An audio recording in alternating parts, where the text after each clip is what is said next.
Hello everyone, welcome to another session on introducing literature module 2, and this is like the part 4 of the session on module 2. This is in fact a continuation of my previous video on mixed point of view, where we were discussing about the three works. One was like Home Fire by Kamila Shamsi, okay, that we have already done, and we were like we have in fact started with Things Fall Apart of Chinua Achebe, and in this session also we'll continue with that, and we'll also discuss the film of Akira Kurosawa. Okay, so that is what we are going to do in this session, and I am on page number 56. I just wanted to discuss some important points from page number 56, and then we'll move on to Shakespeare in the Bush. Okay, that passage.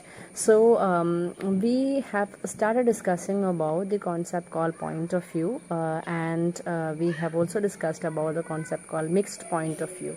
And I've told you mixed point of view is also like what? It is also like polyphony, okay? And the term is already introduced to you through another video. The link I have given in the description box of my previous video. And polyphony is like many voices are there, in a text. That is basically about polyphony, okay? And Mikhail Bakhtin has introduced the concept, and Mikhail Bakhtin discussed the polyphony along with the dialogic, okay, in his studies on, or in his references to Fyodor Dostoevsky, a Russian writer. Okay, so that is what we have done so far, and we were discussing about Chinua Achebe and the many voices that are there in his work Things Fall Apart. Achebe is talking about Igbo, that is a tribe in Nigeria, the transition that is happening to this particular tribe. Okay, how exactly they are adapting themselves to the trends of modernization, that was the wave of modernization that was there in Africa, in the 20th century. And there, of course, there is a need for different voices to get the nuances of this transition. Okay, different types of people responding to it in different ways, that is definitely needed. And maybe because of that, he has introduced the technique called, mixed point of view, or you can say his text is polyphonic. Okay, so that is what it is there in your textbook. Hence, he allows the perspectives of minor characters too in his work to emerge in the narrative. He allows that in the narrative so that the readers get a balanced and a nuanced view of the Igbo culture. Okay, readers, they are in a position to understand more or less like a balanced culture. Okay, not like what exactly are the impressions of the main character. That will be like only one dimension to that change that is happening, depending on how exactly he is taking it up, or the main character is taking it up, and you will be just directed in that way. But that is not what is happening to that society, or you can say that tribe called Igbo. And then in the next paragraph, there is a kind of a comparison, you can say, with novels with epic, which has in fact been done by Bakhtin. And according to Bakhtin, there is a possibility of polyphony in novel compared to epic. Epic is more or less like third person limited narration, okay. But in a novel, there is a space for third person omniscient narration, and also you can say even more than that, even you can say that there is a scope for polyphony in a novel compared to an epic.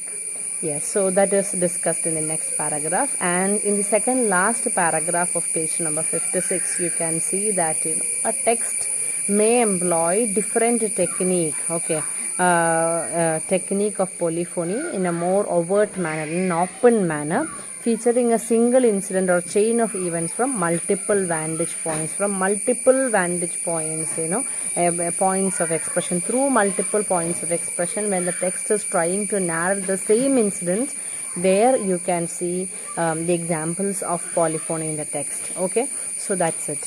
And then the text is in fact talking about, our textbook is in fact talking about Rashomon. I have told you it's a Japanese movie which came in the 1950. It's a classic in the world cinema. It is by Akira Kurosawa. He's a very famous, very popular Japanese director. And you can say like he has his own place in the world cinema also. He's considered as one among the masters of world cinema. So you have to watch the movie called Rashomon, and I have attached the link of the movie in the description box. You can see that. Okay, and there are some scenes which are pretty not very scary and all, for a light-hearted kind of a person who is watching only those movies which are like light-hearted. Some scenes might trouble you, so for such type of people I advise you to avoid watching the movie in the night time, okay, or during the night time. Otherwise do watch the movie. Okay, so in the movie, watch the next part after watching the movie. Listen to my session. I am talking about Rashomon of Akira Kurosawa. This particular movie is about one particular incident that is happening, and that incident is explained from four different points of view, or through four different points of view. A samurai was walking through the forest along with his wife, and he was attacked by a bandit. Bandit means a robber. Or this particular story or this particular incident is described through four people. First narration is by the bandit himself. Then you can see the wife's version, and then the samurai's version, and then there is a woodcutter's version. So that is what is there in this particular cinema. So experience it. You just keeping aside all your prejudices. You have to watch the movie, and then there is a classroom activity that is given. And again, about the point of view, how many points are points of view are there. I have told you the answer is 4. And then the next question is like, which point do you find more plausible? Plausible means seemingly reasonable. That is it depends on you, how exactly you take it and how exactly you believe. Okay, which version, the woodcutter's version or the bandit's version. Then, do you think your prejudices have interfered with your judgment? There is a very possibility for you to have prejudice, because as I've told you earlier, we have attached certain people to certain category. A bandit, he should be like this or she should be like this, and a samurai and a woodcutter and a wife. We have attached certain qualities to a certain set of people. So that is why there is every possibility to be drained away with our prejudices. But anyway, have a watch and then come up with your opinion. Okay, yeah. So that with that, we have concluded the first part. The first entire section, which I have taken almost like 4 parts. Through 4 parts, I have explained that. Now we have another a very important session on